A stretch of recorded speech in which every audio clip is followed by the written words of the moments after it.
God and religion. 1. Each soul is potentially divine. The goal is to manifest this divinity within by controlling nature, external and internal. Do this either by work or worship or psychic control or philosophy, by one or more or all of these, and be free. This is the whole of religion. Doctrines or dogmas or rituals or books or temples or forms are but secondary details. 2. If there is a God, we must see him. If there is a soul, we must perceive it. Otherwise, it is better not to believe. It is better to be an outspoken atheist than a hypocrite. 3. Practice is absolutely necessary. You may sit down and listen to me by the hour every day, but if you do not practice, you will not get one step further. It all depends on practice. We never understand these things until we experience them. We will have to see and feel them for ourselves. Simply listening to explanations and theories will not do. 4. Take up one idea. Make that one idea your life. Think of it, dream of it, live on that idea. Let the brain, muscles, nerves, every part of your body be full of that idea, and just leave every other idea alone. This is the way to success, and this is the way great spiritual giants are produced. 5. These prophets were not unique. They were men as you or I. They were great yogis. They had gained this superconsciousness, and you and I can get the same. They were not peculiar people. The very fact that one man ever reached that state proves that it is possible for every man to do so. Not only is it possible, but every man must eventually get to that state, and that is religion. 6.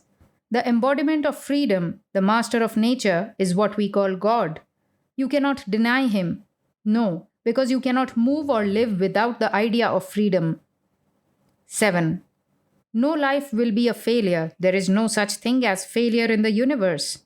100 times man will hurt himself. 1,000 times he will tumble. But in the end, he will realize that he is God. 8. Religion is not in doctrines, in dogmas, nor in intellectual argumentation. It is being and becoming. It is realization. 9. Remember the words of Christ. Ask, and it shall be given unto you. Seek, and you shall find. Knock, and it shall be opened unto you. These words are literally true, not figures or fiction. 10. It is good and very grand to conquer external nature, but grander still to conquer our internal nature. This conquering of the inner man, understanding the secrets of the subtle workings that are within the human mind, and knowing its wonderful secrets, belong entirely to religion. 11. In life and in death, in happiness and in misery, the Lord is equally present. The whole world is full of the Lord. Open your eyes and see him. 12. In worshipping God, we have been always worshipping our own hidden self. 13. Religion can be realized. Are you ready? Do you want it? You will get the realization if you do, and then you will be truly religious. Until you have attained realization, there is no difference between you and atheists. The atheists are sincere, but the man who says that he believes in religion and never attempts to realize it is not sincere. 14. I accept all religions that were in the past and worship with them all. I worship God with every one of them, in whatever form they worship him. I shall go to the mosque of the Mohammedan. I shall enter the Christian's church and kneel before the crucifix. I shall enter the Buddhistic temple where I shall take the refuge in Buddha and in his law. I shall go into the forest and sit down in meditation with the Hindu who is trying to see the light which enlightens the heart of everyone. 15. And this religion is attained by what we in India call yoga, union.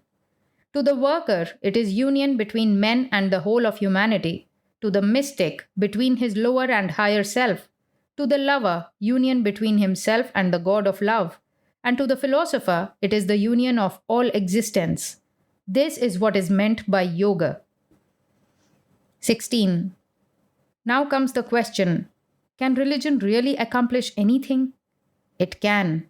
It brings to man eternal life. It has made man what he is, and will make of this human animal a god. This is what religion can do.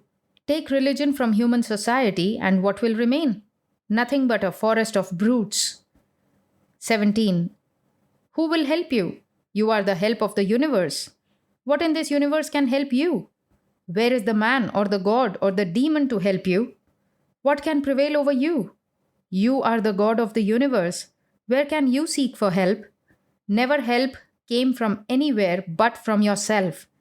In your ignorance, every prayer that you made and that was answered, you thought was answered by some being, but you answered the prayer yourself unknowingly. 18.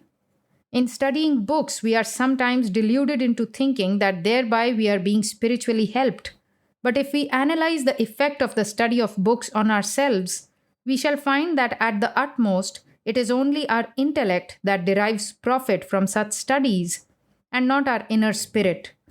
This inadequacy of books to quicken spiritual growth is the reason why, although almost every one of us can speak most wonderfully on spiritual matters, when it comes to action and the living of a truly spiritual life, we find ourselves so awfully deficient.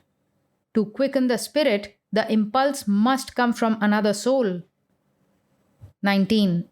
God alone lives. The soul alone lives. Spirituality alone lives. Hold on to that. 20. The various religions that exist in the world, although they differ in the form of worship they take, are really one. 21. Meditation is the one thing. Meditate. The greatest thing is meditation. It is the nearest approach to spiritual life, the mind meditating. It is the one moment in our daily life that we are not at all material, the soul thinking of itself, free from all matter, this marvelous touch of the soul. 22. Those who give themselves up to the Lord do more for the world than all the so-called workers. One man who has purified himself thoroughly accomplishes more than a regiment of preachers.